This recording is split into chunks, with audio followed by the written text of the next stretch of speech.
Radhe Radhe friends, अगर अभी तक आपने चैनल को सब्सक्राइब नहीं किया है तो चैनल को सब्सक्राइब कर लीजिए।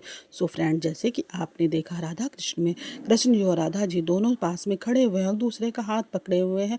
तभी कृष्ण जी राधा जी से कहते हैं कि मुझे मुझे जो है बाबा की मदद के लिए जाना होगा। तभी वो राधा जी का हाथ छुड़ाते हैं और वहाँ से जाने लगते हैं। जब कृष्ण जी जाने लगते हैं तो राधा जी बीच से पीछे से कहती हैं रुक जाओ।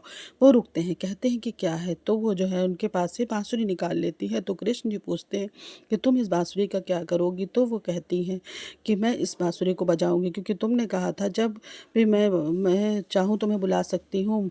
तो वो कहते हैं अच्छा, कहते हैं मैं बांसुरी बजाऊंगी और तुम्हें आना होगा। तभी कृष्ण जी कहते हैं अच्छा ठीक है, और राधा जी बांसुरी को हाथ में लेकर वहाँ से चली जाती हूँ। कृष्ण जी वहाँ खड़े राधा जी को देखते रहते हैं और राधा जी वहाँ से चली जाती। फिर कृष्ण जी मुस्कुराते हुए वहाँ से चले जाते हैं। अयान की माँ और अयान दोनों लोग बातें कर रहे हैं। अयान कहता है कि मैं कृष्ण से कैसे मित्रता करूँगा। आप माँ, आपने कंस से बहुत बड़ी बातें कर ली। कृष्ण से मित्रता करना बहुत बड़ी बात है, उसके बहुत सारे मित्र हैं, मैं उसका घनिष्ठ मित्र कैसे बनूंगा। तभी उनकी माँ कहती है कि नहीं, मुझे और उसके मित्रों की कोई चिंता नहीं, पर बलराम जो है उसके हमेशा साथ में रहता है। बलराम तो तुम्हें उसके समीप भी नहीं आने देगा। सबसे ज़्यादा चिंता मुझे बलराम की है। तो वो कहते हैं कि हाँ, बलराम दाऊ तो मुझे बिल्कुल भी उनके पास में नहीं आने देंगे, मैं कृष्ण से कैसे मित्रता करूँगा। तो वो कह जो है अयान के मैं अयान से तलवार निकाल लेती है।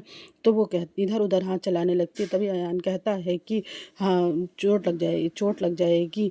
तो वो कहती हैं जटिला को जटिल काम करने में ही मज़ा आता है, और जटिलता नहीं कुछ भी करो, पर कृष्ण से तो मित्रता करनी ही होगी। कृष्ण से मित्रता किए बिना काम नहीं चलेगा। फिर कृष्ण जाते हैं, वहाँ पे बलराम दाऊ बैठे हुए हैं और सिक्के गिन रहे हैं और कृष्ण दूर खड़े मुस्कुरा रहे हैं। वो कहते आओ कान्हा, मेरी मदद करो आकर।